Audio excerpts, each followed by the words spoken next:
Dezinformace, které jsou na sítích, tady jedna z těch dezinformací je očkování jako totalitní nástroj, jedna se zaměřuje na spekulace o povinném očkování a očkovacím pasu. Plánované očkování proti COVID-19 je vydávané za povinné pro všechny občany pod hrozbou tvrdých trestů, přestože ministerstvo zdravotnictví plánuje, a znovu opakuju, dobrovolné očkování, které bude navíc pro všechny občany zdarma, takže dobrovolně a zdarma. Dále jsou šířeny dezinformace o takzvaném vakcinačním pasu, podle kterých budou těm, kteří se očkovat nenechají, odebírány základní lidská práva a svobody a podobné pitomosti. Takže tady máme nějaké dvě kategorie občanů, to rozhodně ne, a všichni, a znovu opakuju, bude to dobrovolné a zdarma, ano, a tak to bude všude, takže ty vaše tvrzení tady jsou skutečně nepravdivé. Jsou skutečně dezinformace, které vy tady šíříte a jsou úplně nesmyslné. Žádné dvě kategorie občanů nemáme. Covid pas připravujeme a bude brzo. A řekneme to všem potom. Já to řeknu v Čau lidi v neděli, doufám, že to sledujete. Pane premiére, skončil vyhrazený čas. Takže co se týče toho covid pasu, ne, my nebudeme diskriminovat, my nebudeme někomu zakazovat a říkat, ty nejseš očkovaný, tak máš nějaké méně cenné. To ne, očkování je dobrovolné, ale my musíme udělat všechno pro to, aby jsme zkrátka lidi přesvědčili, že je to strašně důležité. A to je náš cíl, takže my na základě toho, že jestli bude někdo očkovaný, nebude očkovaný, nebudeme omezovat. Můžu ale veřejnost ujistit o tom, že žádné zvýhodňování v tom smyslu, tady jak už to běhá i po sociálních sítích, nebude. Konec konců diskriminaci bych ani jako zmocněnkyně vlády pro lidská práva připustit nemohla v jiných směrech, takže o to méně v tomto této ostře sledované oblasti.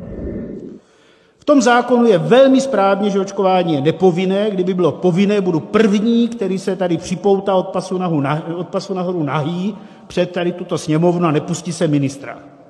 Doufám, že kolegyně a kolegové z SPD se ke mně přidají. Podstatné je, že vakcína bude dobrovolná. Kdo chce, se bude očkovat, kdo nechce, ten se nebude očkovat.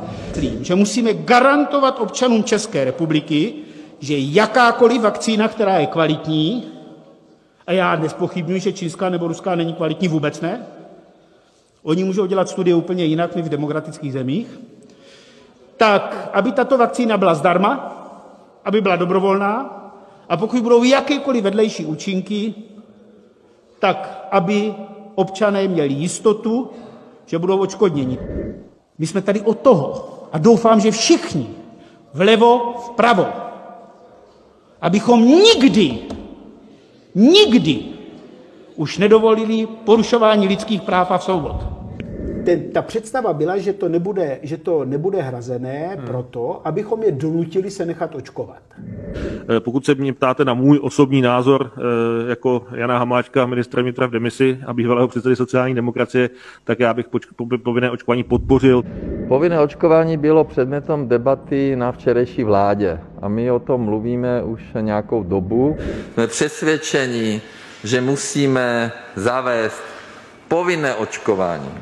Proč bychom měli tyto lidi, kteří se naočkovali, dávat do lockdownu? Do lockdownu patří nenaočkovaní. No, já zítra půjdu na vládu s těmito opatřeními zavést model uznávání očkování nebo prodělání nemoci, to znamená bez možnosti uznání testu v rámci hromadných akcí, v rámci služeb veškerých, v rámci ubytovacích služeb, zkrátka všude, kde dnes je možné, aby se lidé prokázali, kteří jsou neočkováni testem, tak už to možné nebude.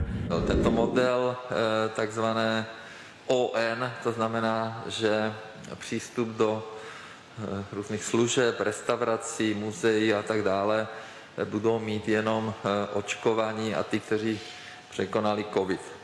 V tuto chvíli my nouzový stav neplánujeme vyhlásit, protože podle názoru, jak říkal pan premiér, právníků ministerstva zdravotnictví, není potřeba. Vláda dospěla k názoru, že z důvodu ohrožení zdraví a v souvislosti s prokázáním výskytu koronaviru jsme vyhlásili nouzový stav na dobu 30 dnů od půlnoci dnešního dne, od půlnoci 26. listopadu, teda od půlnoci dnešní půlnoci, na 30 dnů.